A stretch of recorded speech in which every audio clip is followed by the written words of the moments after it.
Hello and welcome to Just My Thoughts. I'm your host Khaleel Ward, and on this episode, I'll be talking about Jojo Rabbit, the next film from Thor Ragnarok director Taika Waititi.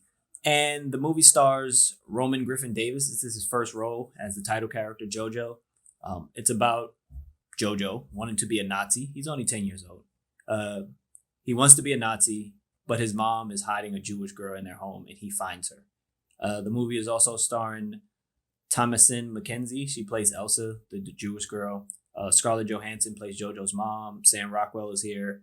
Waititi plays Adolf Hitler, who's Jojo's like imaginary friend. So he can only see him, and they have these strange conversations throughout the movie, which is very entertaining and funny. The movie is a comedy and a drama. Oh, and it comes out everywhere November 8th. Need to mention that. So everywhere November 8th.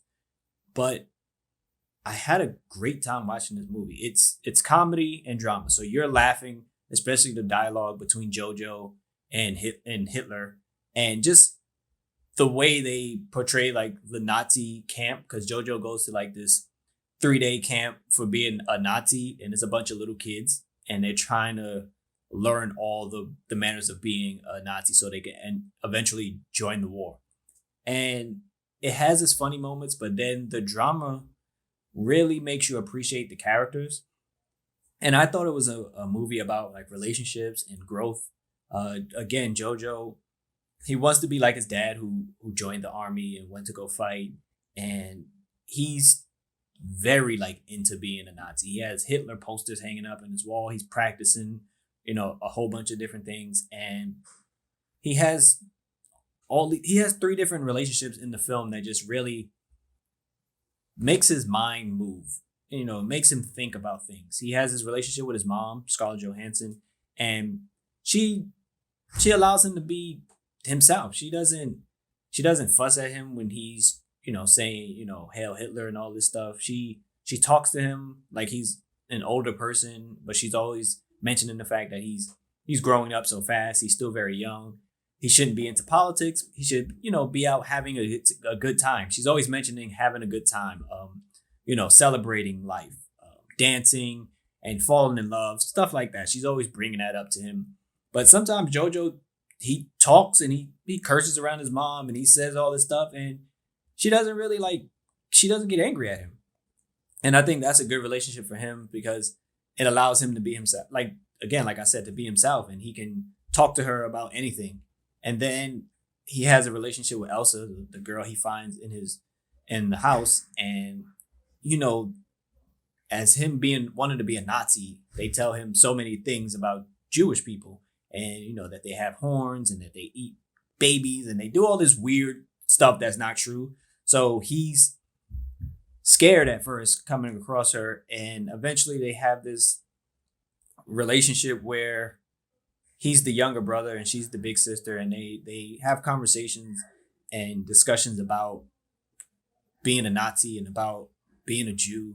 And of course she doesn't trust him at first, and she just like fills his head with nonsense that he believes, that Jews sleep upside down and all that stuff. And he's trying to write a book, and he believes everything that she says, and he's just really fallen into being a Nazi. And, it's good to see the relationship grow and change.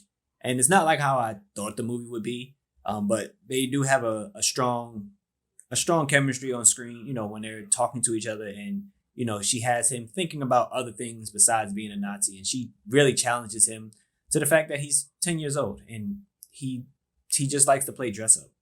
And then Jojo has a relationship with Hitler.